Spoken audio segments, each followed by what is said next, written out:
Patiesi, šķiet Windows Vista tikai nesen tā normāli iedzīvojusies mūsu datoros, bet te pēkšņi pārsteigums – jauna operētāja sistēma. Interesanti, taču kņadai nav iemesla, jo pašreiz mums vēl ir darīšana ar operētāja sistēmas beta, jeb izmēģinājuma versiju. Tātad vēl ir laiks mierīgi dzīvot kopā ar Vistu, taču ziņkārīgākos nākotnes parks labprāt iepazīstinās ar Windows 7. Kā pirms kāda laika vēstīja Microsoft vadītājs Steves Ballmers, Windows 7 būs uzlabota Windows Vista versija, un šāds solis netika spērts vien tādēļ, ka tagad taču modē radīt aizvien jaunas un jaunas tehnoloģijas, vai arī, ka Microsoft gribētu vienkārši bezskaislīgi iegūt jaunu peļņas avotu. Te iemesls esam mēs, vienkāršie lietotāji.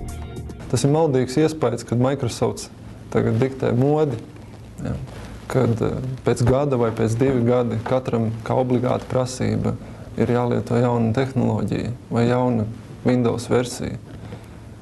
Mēs kā komercorganizācija nodrošinām to pieprasījumu, kāds ir tirgu. Un ja lietotājs pieprasa jaunu, drošāku, mazāk enerģiju izmantojošu, vieglāk lietojamu tehnoloģiju, mums tā ir jāpiegādā, lai mēs saglabātu savu konkurētspēju saistībā ar citiem konkurentiem. Pieprasījums veido piedāvājumu. Lietotājiem šķiet, ka esošā sistēma ir pārlieku lēna, šur tur uzkaras, vizuāli kaut kas nav tā, kā gribētos, pietrūkst vērtības vai papildus funkcijas.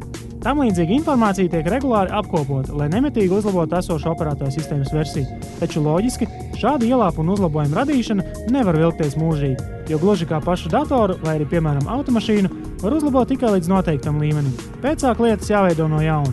Pamatdetaļas, protams, paliek no iepriekšējās versijas, jo no nulles veidot programmatūru ir bezjēdzīga līdzekļu un laika šķiešana. Tātad Windows 7 beta, jeb izmēģinājuma versija. Kādi tad uzlabojumi mūs sagaida? Tā kā beta viņi ir patiesībā no otrā beta, ja nemaldos, ja, tad viņi ļoti lietojami. Ja mēs salīdzinām Windows vispār betas, kādas viņas ir bijušas līdz šim, ja, tad viņas visas ir bijušas diezgan tādas, uz puņķiem, kā teikt, jo, lietot viņas varēja, ja, bet, problēmas tur bija vairāk kā saprašanas. Tā šī gadījumā uzinstalējot pirmais pārsteigums drivers, viņš principā atrod ļoti lielu daļu pats, ja, respektīvi, tur nav nekāda tāda īpaša problēma ar savietojamību, kā, teiksim, Windows Vista launchā, ka tur uz pusi no mašīnām nevarēja uzlikt, jo tur raida kontrolieris kaut kas, tur traucēja vai vēl kaut kas. Tā šī gadījumā nekā tāda praktiski nav dzirdēts. Visi cilvēki, kas ir likuši, visiem, atsauksmes ir tikai ļoti labas, ja. Tad, kas vēl patīkams? Patīkams ir tas, kad instalējas ļoti ātri, uzstādas ļoti ātri, kaut kādas, minūtes 15 man tas prasīja aptuveni, lai viņu uzlikt no tā momenta. Pirmais patīkamais bija, kas man bija tas, kad es viņu uzinstalēju, tas bija tas, kad konstatēju, ka viņa ēda operatīva atmiņa vismaz pa 30% mazāk nekā esošā, teiksim, tāda paša nokomplektēta Vista, ja, kas ir tieši tikpat arī, svaigi uzinstalēt uz datoru, kas ir ļoti patīkams moments. Windows 7 prot arī taupīgāk rīkoties ar mūsu flagdatora bateriju, atslēdzot tās lietas, kuras fonā darbojas, bet netiek izmantotas. Tāpat Windows 7 prot gan ātrāk piestartēties, gan arī pēc darba pabeigšanas izslēgties. Ja Vistas vizuāli uzlabojumi prasīja milzīgus jaudas resursus, tad Windows 7 par spīti mazākām resursu prasībām ir spējis vēl vairāk izskaistināt savu vizuālo noformējumu. Gan izvēles kļuvušas glītākas, gan arī, piemēram, logu bīdīšana, pārslēgšana uz pilnu ekrānu vai pusekrānu kļuvusi ērtāk. Viena no patīkamākajām lietām, ko es konstatēju, tas ir, ka mainīti pavisam rīklos, tad kardināli, respektīvi, mums vairs nav tas vecais labais variants, kad vienkārši mēs vērām vaļā programmas logus un viņi mums krāmējās viens otram rindā blakus, jā, ar nosaukumiem, teiksim, tur, jā, mapīti atvērt vai, teiksim, tur Internet Explorers. Šajā gadījumā viņi mums izstrādājuši tādu variantu, kad ir vienkārši ikonas, jā, attiecīgi, ja mēs atveram Skype, tad mums ir Skype ikoniņa, ja mēs atveram vaļā Firefox, mums ir Firefox ikoniņa un tādā garā, jā. Respektīvi, ja mēs atveram vienu mapīti vaļā, mums ir viena mapīti, ja mēs varam otru mapīti vaļā, mums neparādās vēl viena ikona, bet mums parādās tieši tās pašas ikonas uzbraucot virsū izvēles starp diviem logiem. Respektīvi, tas aero feature, ko viņi ieviesuši pirms tam, viņi bija šī tā kā pabīdījuši uz priekšu, viņi ir, man liekas, kaut kas ļoti līdzīgs Macintosh izstrādājumiem. Jau Windows Vista versijā mēs varējām izmantot ātro meklēšanu, kas aiztaupa klejošanu pa izvēli īstās aplikācijas vai dokumentu meklējumos. Arī Windows 7 šī funkcija ir sastopama, vienīgi te tā darbojas jau nesalīdzinām ātrāk. Vēl interesanti pieminēt, ka mūsu senā Paint zīmēšanas aplikācija ir beidzot piedzīvojusi nopietnas pārmaiņas un kļuvusi daudz noderīgāk dažādām darbībām ar bildēm vai zīmējumiem. Arī pieticīgā WordPad dokumentu rediģēšanas aplikācija kļuvusi manāmi treknāka. Kopumā varētu teikt, ka Windows 7 ir kļuvusi vēl par pāris gramiem draudzīgāks vienkāršajiem lietotājiem, lai viņš vieglāk varētu tikt galā ar dažādiem iestatījumiem, mājas tīkla ierīkošanu, mūzikas filmu koplietošanu un tā tālāk.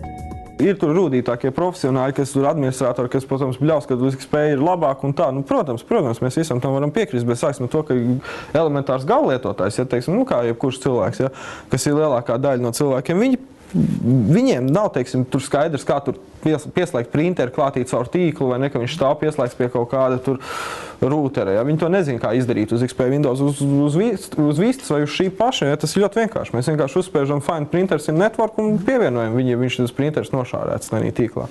Un viss, nav nekādas problēmas. Tur izdarīt jebkuru mājasēmnieci. Ja? Nu, kaut kā no tāda viedokļa. Tas lietas ir vienkāršots un atvieglots. Ļaudis interneta vidē par Windows 7 tiešām izsaka gana daudz atzinīgu vārdu. Pat rūdītie Windows XP pavēlnieki, kas zvērējušies uz vistu nekad nepāriet, tagad pamazām sāk nopietni apsvērt domu par savu iesīkstējušo principu maiņu. Par Windows 7 cilvēki izsakās diezgan pozitīvi vairākos aspektos. Pirmā lieta ir ļoti pozitīvi ir tas, ka šī aparātā sistēma ātri instalējas. Tas aizņem 15-30 minūtes atkarībā no sistēmas sarežģītības un tā tālāk. Otra būtiskā lieta ir šīs aparātā sistēmas zemākas prasības attiecībā pret tehniskajiem parametriem. Ja salīdzinām, piemēram, Windows Vista. Attiecīgi šī aparātā sistēma jaunā, viņi var uzinstalēt arī uz diezgan paveciem datoriem, piemēram, ar Pentium 4 vai Celeron procesoriem, ko Windows Vista, piemēram, fiziski nevarētu pavilkt. Tā kā attiecīgi tiem, kam ir pavecāki datori, arī viņiem būs iespēja lietot šo te jauno salīdzinoši ātro un arī ar to aparātāju sistēmu. Pašreizējā beta versija darbojas tiešām pārsteidzoši labi, taču bez kļūdām arī neiztika. Reizēm nevar kādu uzkāršos aplikāciju aizvērt, reizēm uzkars pats Windows Explorer failu pārlūks, taču tā ir beta versija, kurai tas viss ir piedodams. Starp citu, ja agrāk Windows aparātāju sistēmu testēšanai tūkstošiem cilvēku tika atlasīti speciāli, tad tagad uz testēšanu varēja brīvi pieteikties ik viens no mums. Jo vairāk testētāji, jo ātrāk varēs izķert kļūdas. Kā jau jebkuram programmu produktam, cilvēku radītam darbam, bet sevišķi beta versijām, ir kaut kāda 1, 2, 3 kļūdas. Un tas mums visiem kopā, jo vairāk cilvēku šo produktu izmanto, tas mums visiem kopā ļaus šīs kļūdiņas atrast un darīt visu šo darbu visiem pārējiem vienkāršāku, mazāk kļūdām un, teiksim, sasniegt šo rezultātu ātrāk, to, kuru mēs gribam sasniegt ar šo programmatūru. Ja nenotiks nekāda ekscesa ar testēšanas procesu, tad Windows 7 oficiālā versija varētu iznākt aptuveni pēc gada. Taču precīzākas prognozes izteikt šobrīd būtu nenopietni. Un nobeigumā vēl tomēr viena īsa piebilde. Lai arī Windows 7 funkcionē nevainojami, tomēr nesacerieties, ka nu jums būs iespēja par brīvu tikt pie labas operētāja sistēmas. Šī gada 1. augustā beta versija savu funkcionēšanu gluži vienkārši pārtrauks, un jums uz kādu laiku būs jāatgriežas pie savas vecās datorsistēmas.